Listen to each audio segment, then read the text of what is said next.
સુરક્ષા બાબતે જામનગરનું નારણપર ગામ આત્મનિર્ભર બન્યું છે। ગામની સુરક્ષાની જવાબદારી ગામના લોકોએ ઝૂંપાડી લીધી છે।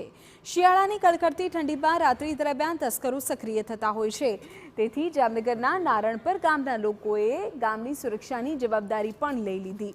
મોડી રાત્રે લૂંટ અથવા અનિચ્છનીય ઘટના ન બને તે માટે સ્વયંસેવકો રાત્રે પહેરો કરે છે, ગામની સુરક્ષા કરે છે। ગામમાંથી કુલ 300 યુવાનની સ્વયંસેવકોની ટીમ તૈયાર કરવામાં આવી છે।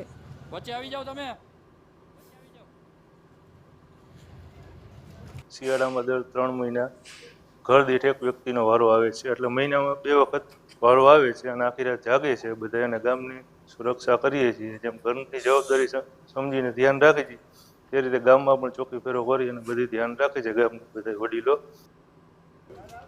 દરેક ટીમમાં 15 થી 20 સભ્યો તૈયાર કરવામાં આવ્યા છે અને દરેક ઘર દીઠ એક સભ્યને ફરજિયાત હાજર રહેવાનું નક્કી કરાયું છે। જો કોઈ સભ્ય પોતાના નિયત દિવસે ન આવી શકે તો 300 રૂપિયા સુધીનો દંડ વસૂલાય છે।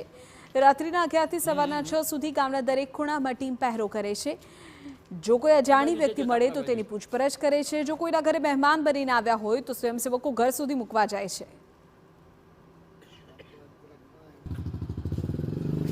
એકદમ ઠંડી પડતી હોય ત્યારે ખેડૂતો બધા થાકીને પોતપોતાના ઘરે સૂઈ જતા હોય તો ચોરીના કે એવા કોઈ બનાવ ન બને એટલે અમારા ગામમાં ટોટલ 300 જણાની ટીમ બનાવેલ છે। બધા જ પરિવારોમાંથી એક મેમ્બર હાજર હોય છે અને જો કોઈ ન આવી શકે તો એના માટે 300 રૂપિયા દંડની જોગવાઈ છે।